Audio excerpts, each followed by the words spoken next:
Good day, YouTubers, back again with another motorcycle video. Today we're going to talk about how all of my modifications have held up so far. The bike has about 8,000 miles on it now.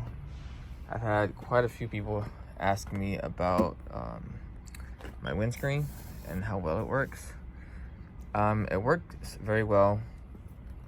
It's a high recommendation if you like to do high speed highway runs. However, after about a year, it did crack here. I didn't hit anything. Obviously, it's just, bug juice. Well, other than bugs, I'm not really sure where it came from, but over time, I literally just noticed it too, like a couple of days ago, because I was actually going to review the screen alone, but that video would have been a little short. But I had plenty of people asking me about it, so yeah, it works great, but it did after like a year crack.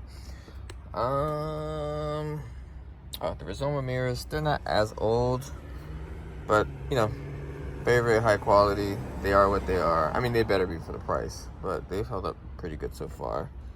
Multiple track days, multiple washes, nothing crazy. ASV mirrors, ASV levers, they're probably, I don't know, 6-7 months old. Perfectly fine, as they should. They're pretty expensive. These have been on for a while, probably closer to the year mark.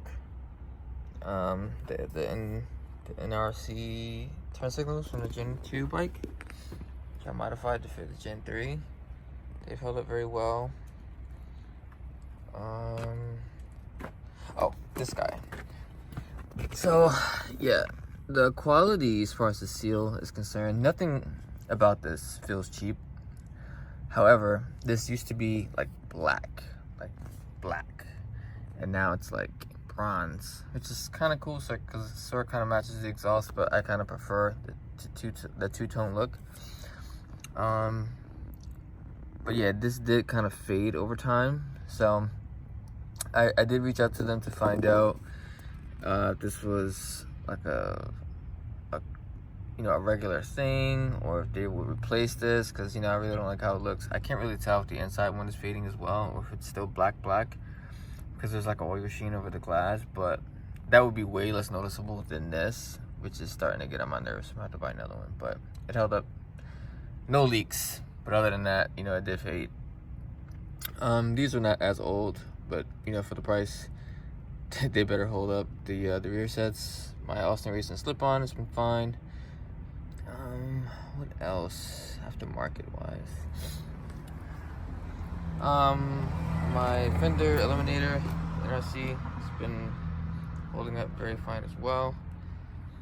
This cover, now one thing, when I ordered this, it is like a legitimate brand or company.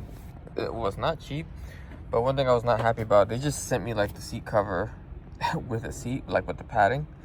You had to like get it installed yourself. I feel like for the price, it should have just came like that.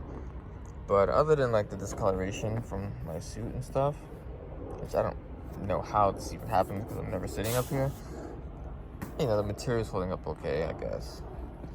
These little guys, they're holding up good, I guess. The other side kind of has like markings on them. I think that came from my suit, like to track these, but whatever. I ride the bike, I'm expecting it to take some bruises. My phone mount from Evotech has been flawless, very sturdy, never came loose, not once.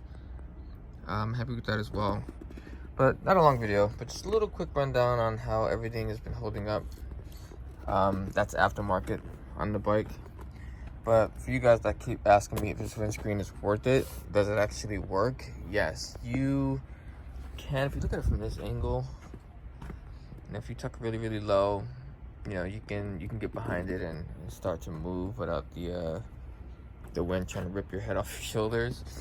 But yeah, I hope this video is useful for someone who were curious on how some of these things would hold up if you purchased it. Other than the fading on my clear clutch cover, and the crack on here, everything's been solid. But this does suck because none of this stuff is cheap, but it is what it is. There you go.